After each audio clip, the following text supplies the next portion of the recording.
बाबा,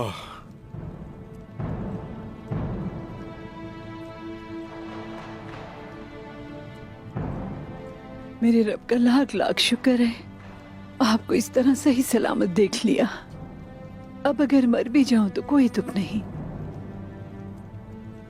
और भी देखेंगे इंशाअल्लाह सिलजान खातून।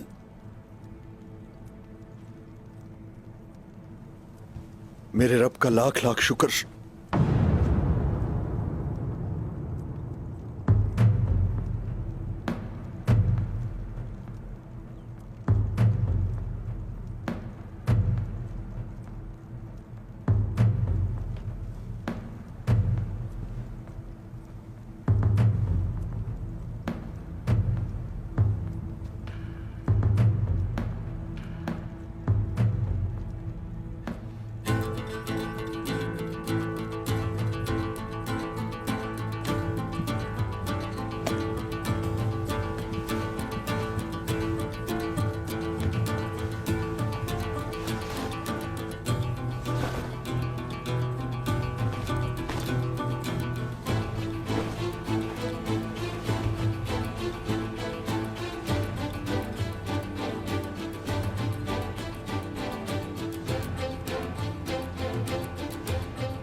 मुअज़्ज़ज़ ख़वातीन, चलें। मर्द हजरात ने यकीनन कुछ बातचीत करनी है।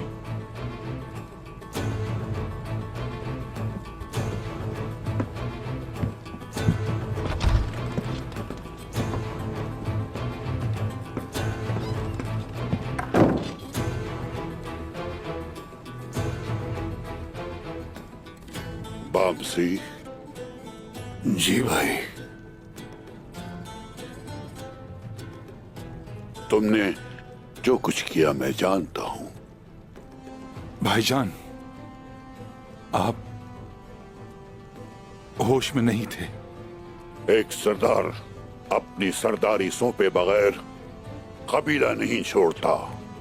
उसका दिमाग दिल के साथ जुड़ा होता है और उसका दिल अपने लोगों के साथ। मैंने सब कुछ सुना और मैं सब जानता हूं।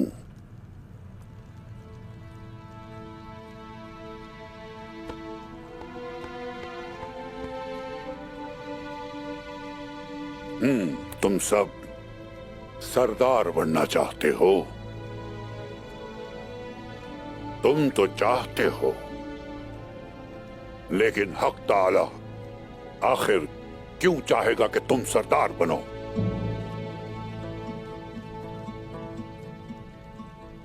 दुंदार साहब, बताइए, रब्बे जलील सरदार से क्या तवक्को रखता है?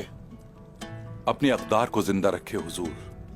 दुरुस्त है, क्योंकि सरदारी अक़दार के साथ खड़ी होती है। तुम बताओ गुंदूज, अक़दार कौन जिंदा रखता है? जिसे हक़्क़े ताला की तरफ से सरदारी अता की गई हो। दुरुस्त। जितना अक़दार को जिंदा रखा जाएगा उतना ही सरदार काबिले एहतराम होगा। तुम बताओ, तुमसे पूछ रहा हूं साउची, अगर अक़दार टूट जाए तो? लोगों में इत्तेहाद बाकी नहीं रहेगा। दुनिया को जिंदा रखा हुआ है इक़्तिदार ने। दुरुस्त।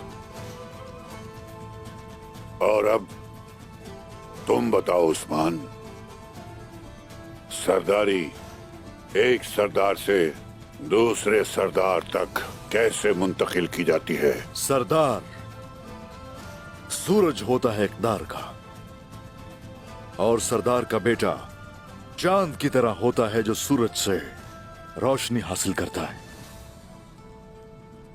ए काइयों के सूरज, वो जो आपकी रोशनी से रोशन होगा, जिसका हिलाल आपकी जलाई हुई आग से मुकम्मल चांद में बदल जाता है,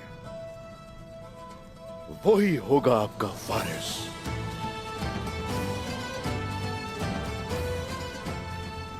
एक सरदार अपनी सरदारी इस तरह मुंतकिल करता है।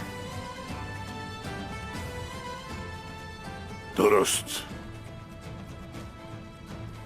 इस तरह क़यादत एक सरदार से दूसरे को मुंतकिल होती है। मेरे बेटो और मेरे भाई, मुझे थोड़ा वक्त दो। मैं अपने साथियों से बात करना चाहता हूं। जब तक मेरे सवालों के जवाब सोचें।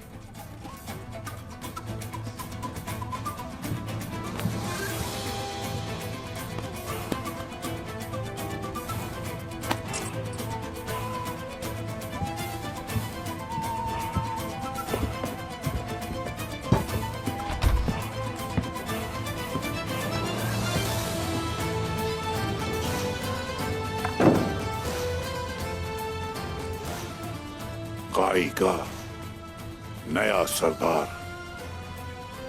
कौन होना चाहिए?